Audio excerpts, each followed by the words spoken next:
Yo, what's going on, y'all?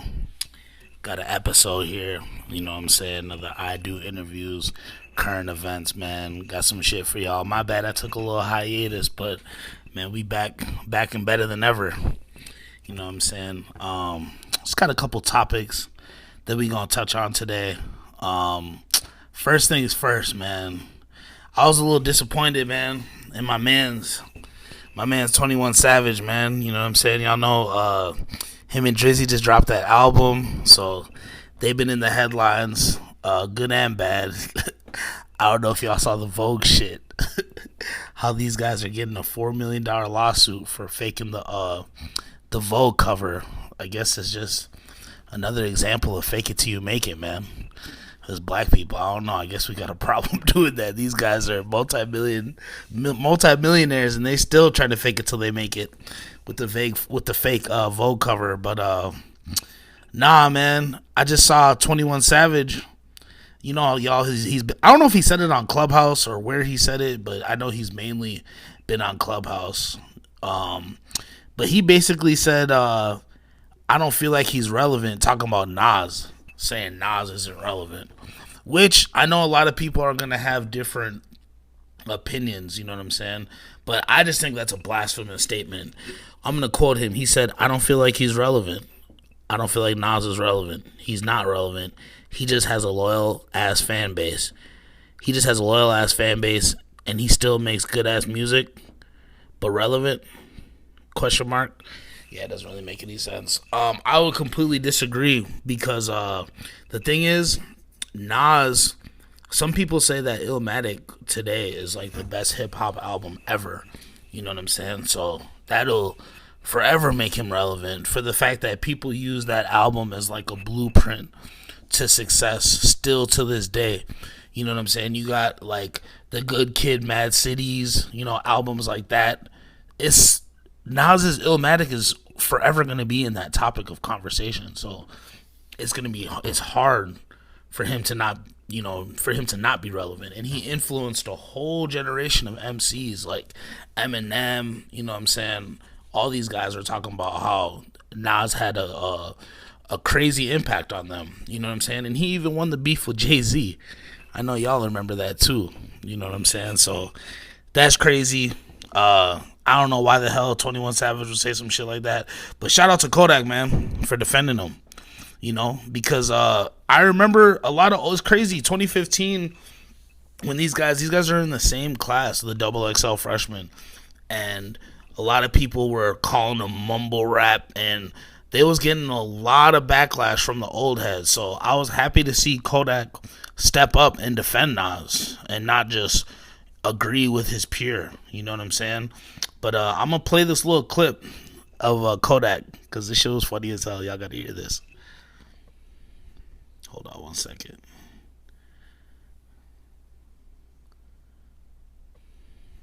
Hold on one second. This Kodak defended Nas. Oh, Nas irrelevant. How the fuck Nas irrelevant, homie? How the fuck Nas ain't relevant, homie? Niggas smoking dick, homie. Call a motherfucking Drake. Fuck, homie, niggas, we no fucking did a fucking Drake. Nigga, you know what I'm saying? We salute Drake. We love Drake. Okay, whatever. Fam, smoking dick, huh? What the fuck, homie? Drake. Man, Nas that nigga, homie. I know I can't be what I want. If I work hard at it, I'll be where I wanna be. You crazy, boy. The fuck Nas that boy, homie. You tripping. Nas that nigga, boy. You tripping, boy. But fuck. Man, Kodak said all he had to say. Nas is that nigga, man. Real talk. But I guess after that, man, we're gonna go ahead and transition into the next topic. This one is this topic, man. It's hard to talk about, man. It's difficult. First of all, I just want to say rest in peace to Takeoff. On November 1st, we got the tragic news that Takeoff unfortunately passed away outside of a bowling alley in Houston, Texas.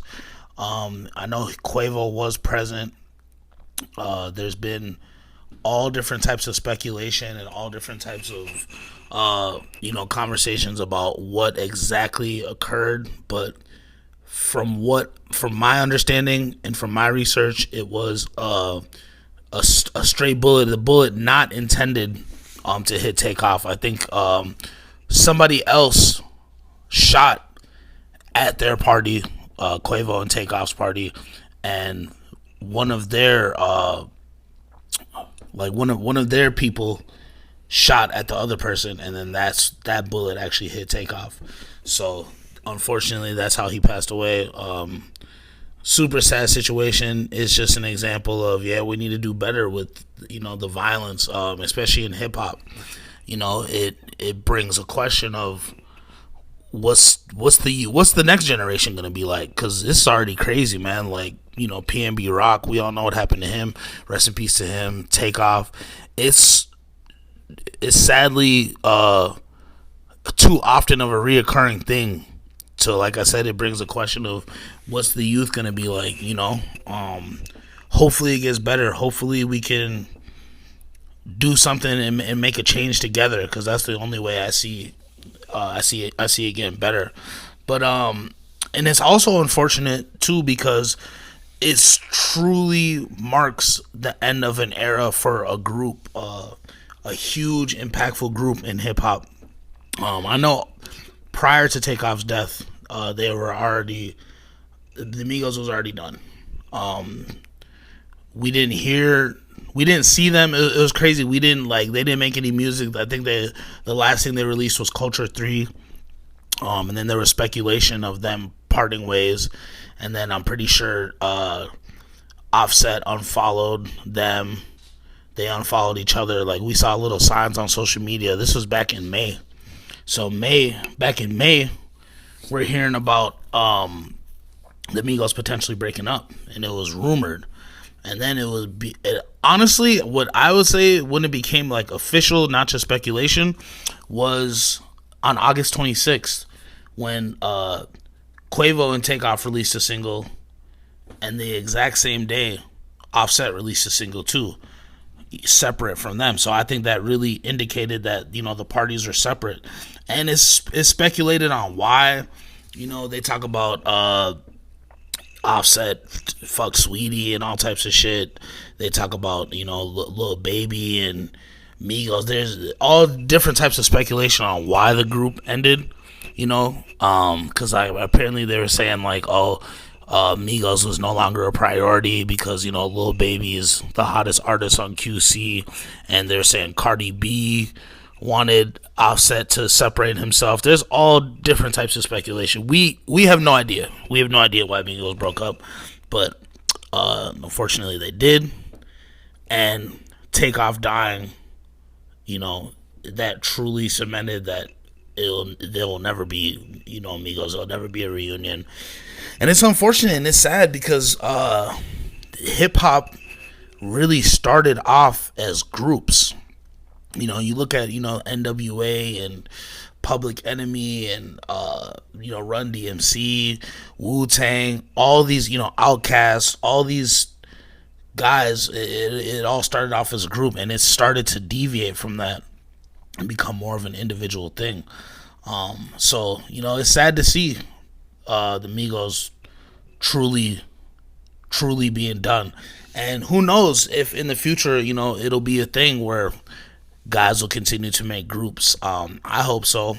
I liked it. The Migos was truly of our fucking, man, I'll say is the Beatles of our generation. Bigger than that. For me, it influenced me totally. You know what I'm saying? A lot. So, yeah, man, I'm gonna miss the Migos. Real talk. I'm also curious to see what Offset and Quavo do moving forward.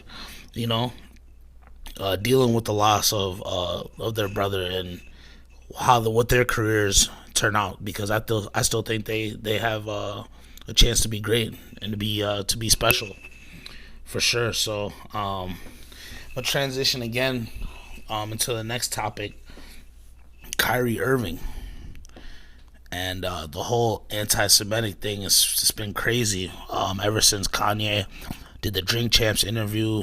There's been a lot of it's been a topic, anti-Semitism, and this is now, I believe, the 7th game that Kyrie Irving has gone to not suit up and not play, serving his suspension, and there's requirements that he must fulfill. That the Nets, I don't know if this was the Nets or the NBA, I'm not 100% sure. I think it's probably a little bit of both. So the 6 requirements that he has to do is apologize and condemn the film he promoted, make a $500,000 donation to anti-hate causes, and I believe actually that the Nets said that they would put up some money for that. I believe, if I'm not mistaken, I saw reports of that. Complete sensitivity training, complete anti-Semitism training, meet with ADL and Jewish leaders, meet with team owner Joe Tsai to demonstrate an understanding of the situation.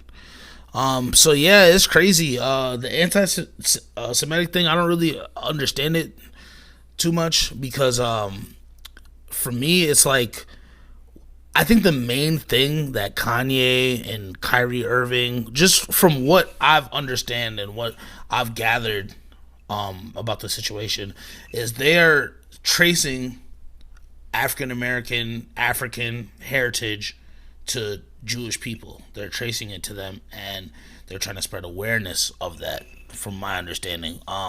What I don't get is the dismissal of, the Holocaust and the suffering of, like, Jewish people. Like, that's clearly prominent, you know what I mean? You can do any type of historical research and see that that was a thing.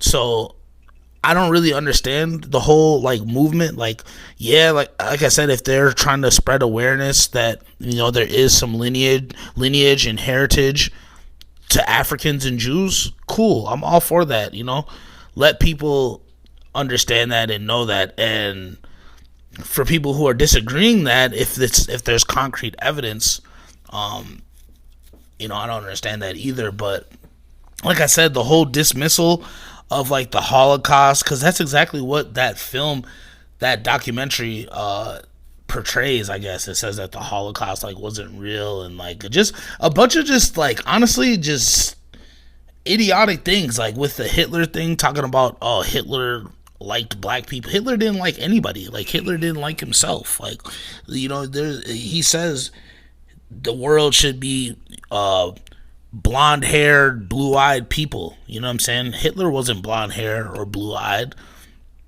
So, I don't know. It's crazy, man. It's crazy. The world is crazy with all the hate that other individuals have for each other.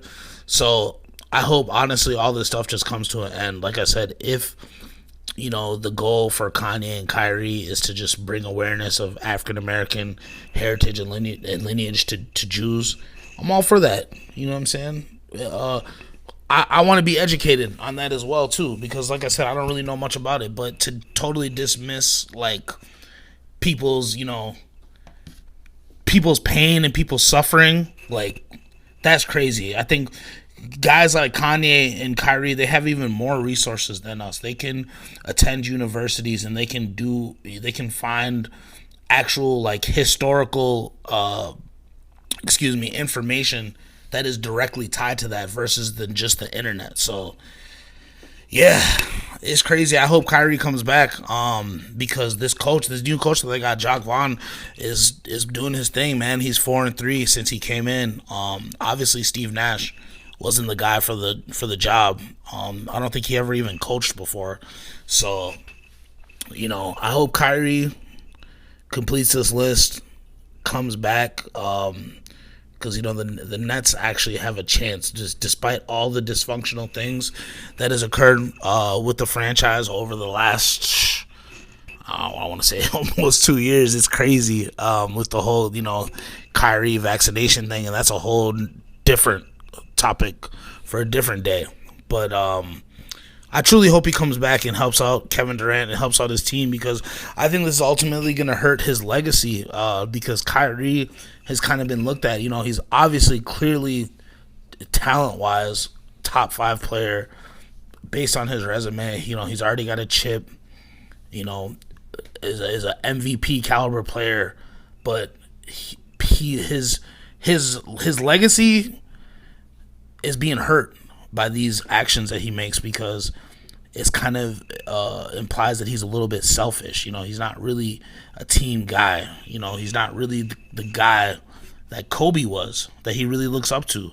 So I hope he comes back. I hope all this BS ends, to be honest. And yeah, man, I'm gonna go ahead and wrap up this episode for today. I want y'all to leave comments. You know what I'm saying? Let me know what y'all think. Let me know about future topics y'all want to hear about. And yeah, like I said, man, the hiatus is over. We're gonna continue to do this at least once a week, man. We're gonna keep dropping content. You know what I'm saying? Keep putting that stuff out for y'all. So I appreciate y'all for checking in, man. Peace.